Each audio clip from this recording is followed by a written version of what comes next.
Assalamu alaikum wa rahmatullahi wa barakatuh. Let me begin today's talk by a story, a real story that occurred almost 1,000 years ago, when the world was a very different place and the Muslims had the upper hand.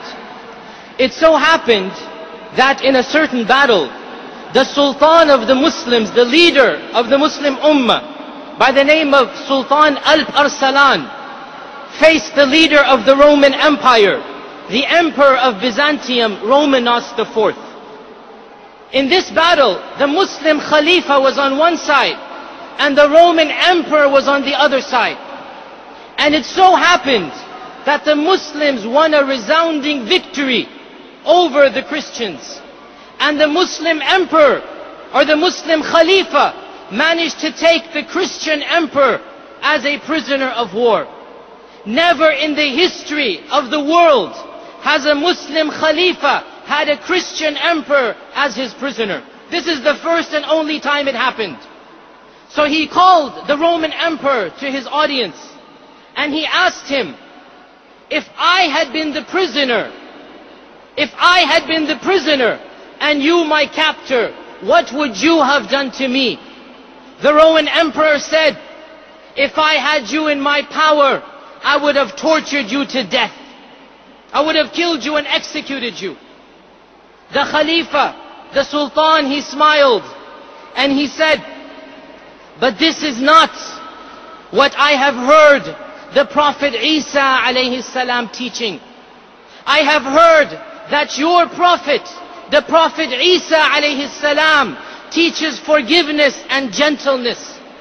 And so I shall forgive you and I shall set you free and allow you to return to your lands. And that is exactly what he did. At a time when the Sultan, when the Khalifa could have been merciless, he chose to be merciful, because that is what the prophets of Allah taught him. And by quoting Jesus Christ, by quoting Isa ibn Maryam to the Emperor of Rome, it was as if he was saying, you are not the real followers of Jesus Christ. You are not the true followers of Isa ibn Maryam. You don't even manage to follow his own teachings. Rather, it is the Muslims who are truly the followers of the prophets of Allah. If this message could have been given 1,000 years ago, then surely it has much relevance today. If the Muslims could demonstrate their mercy at a time of power, they could demonstrate their forgiveness and tolerance, then how much more so do we need to embody those very traits? With regards to all of this rise of Islamophobia, the real question is, what do we do as Muslims in the face of all of this? What can we do? Well, there is no doubt that we need to look at the prophetic methodology, that we need to look at what our Prophet Muhammad sallallahu alaihi wasallam did. My dear brothers and sisters, the Prophet sallallahu alaihi wasallam was born in Mecca as an Arab. He lived amongst a specific society and culture. He was surrounded by immorality, idolatry, and racism. So what did he do? Did he cut himself off from his people? Did he scowl at them and scorn at them and said, I don't care about you, you're all going to hell? Is that how he talked to them? Brothers and sisters, what was his sunnah? He didn't run away trying to find the light. When he was surrounded by darkness, he became a light for those very people. He lived amongst them. He taught them the true meaning of spirituality. He taught them the meaning of worshiping God in a godless world. Brothers and sisters, he continued to live in his very society until he was forced to leave, until they tried to kill and assassinate him.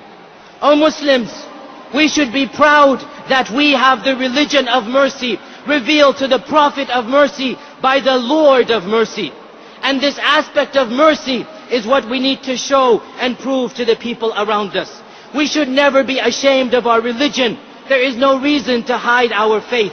We need to become beacons of light, guiding people to the truth, just like the Prophet sallallahu alaihi wasallam did. In conclusion, let me state that there is no doubt that we are facing problems, There is no denying the Islamophobia that exists. These are daunting challenges, no doubt.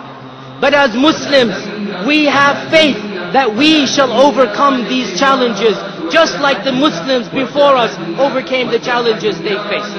We shall overcome these challenges because we are a people of conscience. We are a people of faith. We are a people of Iman. We are a people who do not fear men because we put our trust in the Creator of men. Make no mistakes about it. Make no mistakes about it. Politicians will come and go. Leaders will come and go. Countries and nations will rise and fall. Even you and I one day shall be no more.